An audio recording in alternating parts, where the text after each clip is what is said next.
Next, we will continue to study the truth of chapter 34. When God passed before Moses and proclaimed the name of God. Moses hurriedly knelt before God, hurriedly worshipped God, saying, O Most High Lord, if I have found favor in your sight, please walk among us and be with us. We are the stubborn common people. Please forgive our iniquity and transgression. Regard us as your inheritance. The Lord said, Behold, I am making a covenant with you. I will perform wonders before all your people. A marvelous thing that has never been done among all the peoples of the earth. All the peoples around you shall see the work of the Lord. Because of what I have done to you, great and marvelous, dreadful and awe-inspiring things, what I command you today, you must carefully keep it. Look, I will drive out the Amorites, the Canaanites and Hittites, the Perizzites, the Hivites, and the Jebusites from before you. You must be careful. Do not make a covenant with the inhabitants of the land to which you are going, lest they become a snare among you. You shall tear down their altars, break their sacred pillars, cut down their idols. You shall not bow down. Do not worship other gods, for I, the Lord, am a jealous God, one called Jixi, lest you make a covenant with the inhabitants of the land, and they follow. They commit their godlike adultery, and when they sacrifice to their gods, someone invites you. You eat the meat sacrificed to their idols along with them, unless your sons take their daughters as wives.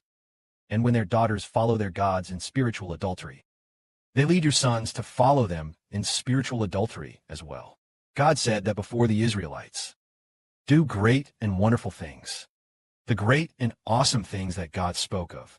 The wondrous deed is that God again drives out the 10 nations of Canaan. Drives out the people of 10 nations.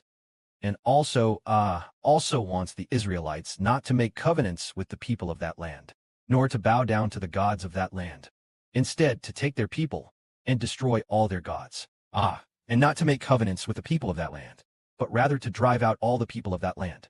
For what reason is this? Because the ancient Israelites were holy in the eyes of God. Because they were an inheritance belonging to God's name. A people belonging to God's name. But the people of Canaan are impure.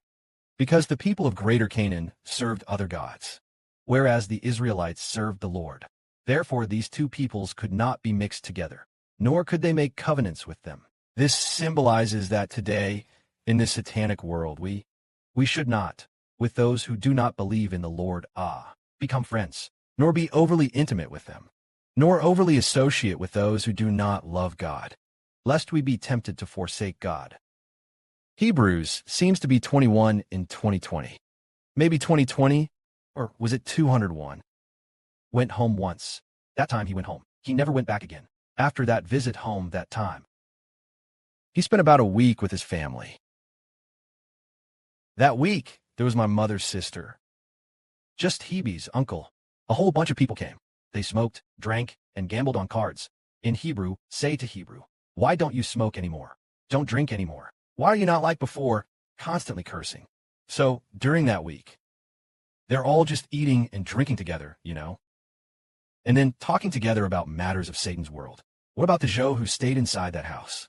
Let your spiritual life gradually weaken, gradually losing strength. It's because you're with people who don't believe. It will cause us to suffer loss. What about those who do not believe? The spirit within them is always worshiping other gods. The spirit within them belongs to Satan. When a satanic spirit is together with people who belong to God, it will defile the people of God. Therefore, spiritual Israelites, we must stay away from those who belong to other gods, especially the doctrines of other gods. We must not listen. Glory be to the Father and the Lord. Amen.